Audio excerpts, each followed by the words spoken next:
In today's video, I'm going to teach you how to view the accounts payable aging summary in QuickBooks Online. This is an essential tool for managing your business's cash flow, as it provides a clear picture of what you owe and helps you ensure that your bills are paid on time. Let's dive into it and go through the steps together. First, you need to sign in to your QuickBooks Online account. Open your web browser and navigate to the QuickBooks website.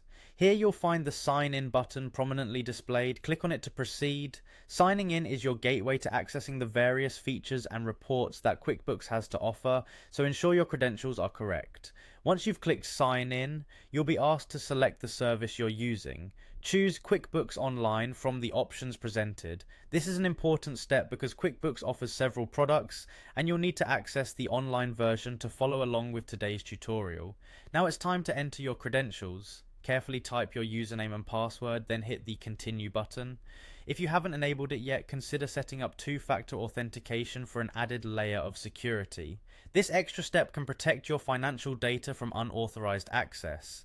With your credentials entered and access granted, the next step is to find your way to the Reports section. Look for the Reports menu on the left side of your QuickBooks dashboard and click on it. Reports are a vital component of QuickBooks Online, offering insights into various aspects of your business's financial health. After navigating to the Reports section, you'll want to locate the search bar. In this field, type Accounts Payable Aging Summary.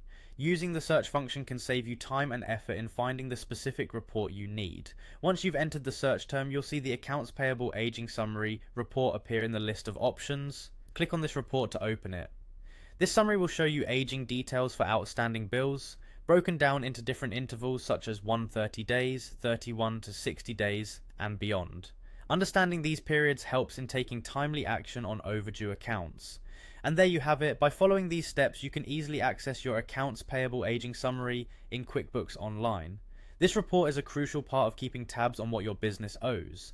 Regularly reviewing it allows you to manage cash flows better and avoid late fees on your bills. Thanks for watching, and I hope you found this guide helpful. If you did, make sure to subscribe for more tips on handling your business's finances.